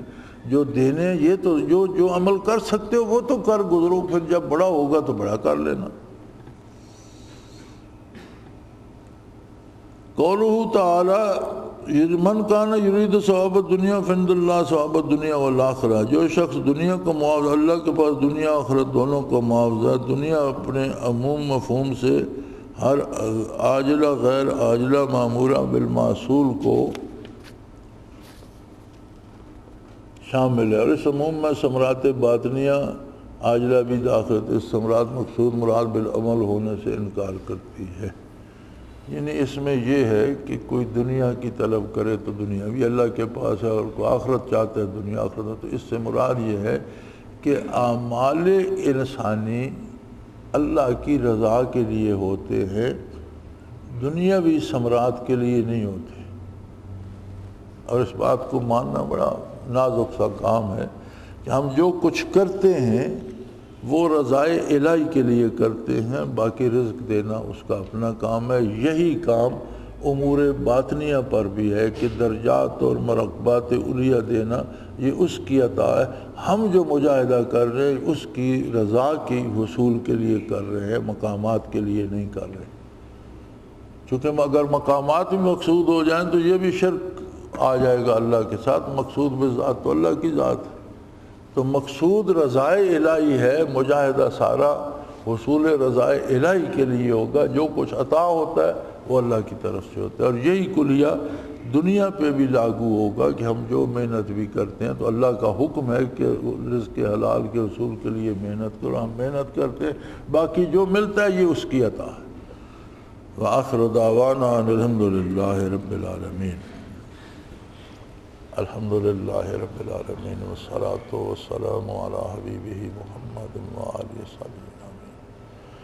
اللہم ربنا لا تقتلنا بغضبک ولا تہلکنا بعذابک واعف عنا قبل ذلک۔ اللہم ربنا لا تسلط علینا من لا یرحمنا، انت ولینا فی سفرنا وحضرنا فی مالنا واہلنا، انت ولینا فی الدنیا والآخرہ، توفنا مسلمین والحقنا بالصالحین۔ اللہم ربنا نور قلوبنا بنور المعرفت والایمان، اللہم ربنا علیک توکلنا والیک انبنا والیک المصیر۔ اللہم ربنا سلنا امورنا کلہا فی دیننا ودنیانا، رب یسر رب یسر رب یسر ولا تعسر وتمم بالخیر۔ اللہم انزل علینا من السماء ماء مبارکا نافعا غیر ضار، نافعا غیر ضار، نافعا غیر ضار، والذی ينزل الغیث من بعد ما قنطوا وینشر الرحمۃ وهو الولی الحمید۔ وصلی اللہ تعالی علی حبیبہ محمد برحمتک یا اللہ اللہ اللہ اللہ اللہ اللہ اللہ اللہ۔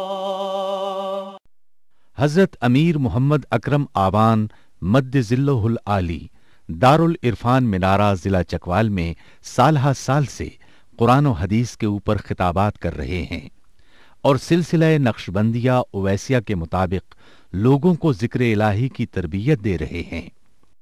وہ قرآن پاک کی تفسیر ترتیب وار بیان کر رہے ہیں۔ تفسیر قرآن کو وہ موجودہ ملکی اور بین الاقوامی حالات کے مطابق بیان کرتے ہیں۔